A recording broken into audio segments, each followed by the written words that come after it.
On va voir plus en détail la procédure adaptée maintenant. Donc cette procédure se caractérise par ses modalités de publicité et de mise en concurrence qui sont spécifiques. Donc au niveau de la publicité, les modalités de publicité sont déterminées par le pouvoir adjudicateur en fonction de l'objet et des caractéristiques de l'ouvrage. En dessous de 90 000 € hors taxe, le maître d'ouvrage peut choisir différentes catégories de supports, presse écrite, affichage à la mairie ou à la communauté de communes et Internet, sur un site Internet.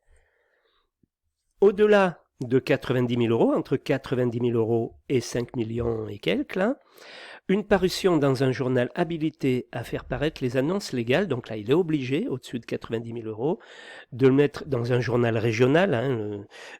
En principe, un journal régional est habilité à faire paraître les annonces légales. Ou dans le bulletin officiel des annonces des marchés publics, le BOAMP. Donc ça, c'est obligé pour les marchés de plus de 90 000 €. Mise en concurrence, les modalités sont arrêtées par le pouvoir adjudicateur qui dispose de la possibilité de négocier avec les prestataires en respectant toutefois les principes d'égalité de traitement et de transparence.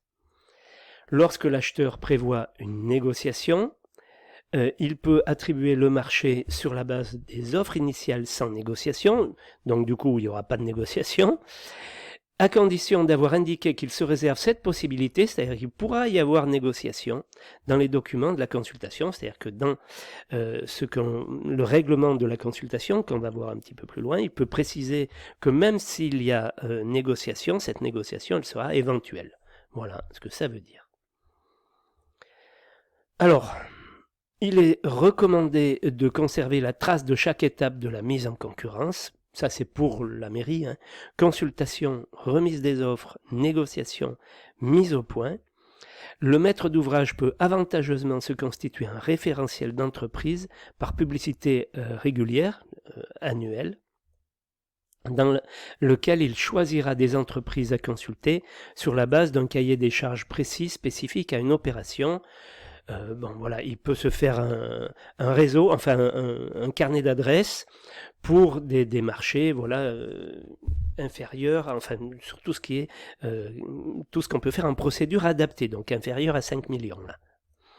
Il demandera à ces entreprises des propositions afin de répondre à un besoin particulier.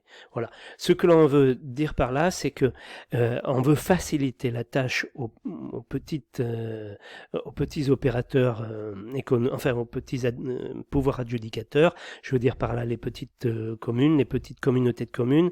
Avant, il y avait tout un tas de complications.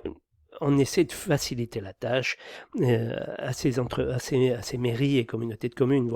Voilà dans quel sens ça va, quoi, pour qu'il y ait plus de chantiers. Au bout du bout, c'est ça, pour qu'il y ait plus de travail pour nos entreprises. Alors, l'appel d'offres, maintenant, obligatoire pour les marchés au-dessus des seuils européens. Il se définit comme une procédure par laquelle la commission d'appel d'offres choisit l'offre économiquement la plus avantageuse, sur la base de critères objectifs préalablement portés à la connaissance des candidats dans la vie de marché. Donc, définition des critères. Les critères sont définis dans l'avis de marché ou le règlement de consultation.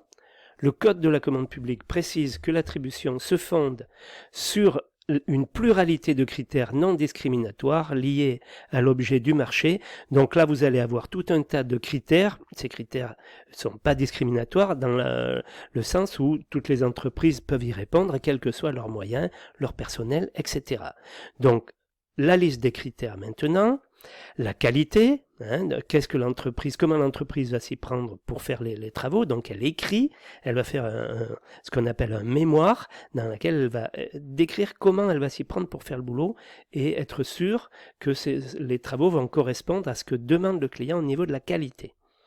Le prix, la valeur technique, toujours pareil, qui va faire le boulot, donc pareil, fournir les CV des gens qui vont travailler sur le chantier, le caractère esthétique et fonctionnel, les performances en matière de protection de l'environnement ou d'insertion professionnelle des publics en difficulté, le coût global d'utilisation, la rentabilité, le caractère innovant, le service après-vente et l'assistance technique, la date de livraison, le délai de livraison et d'exécution ou d'exécution.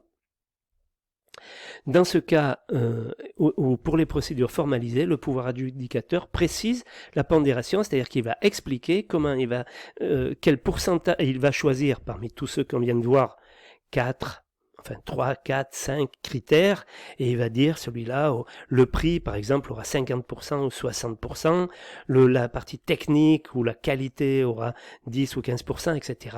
Et ça, on le précise au niveau du règlement de la consultation, donc dans les pièces du marché. Voilà, le pouvoir adjudicateur qui estime pouvoir démontrer que la pondération n'est pas possible, alors là, il faut voir comment, notamment du fait de la complexité du marché, indique les critères par ordre décroissant d'importance. C'est très très rare ça, hein.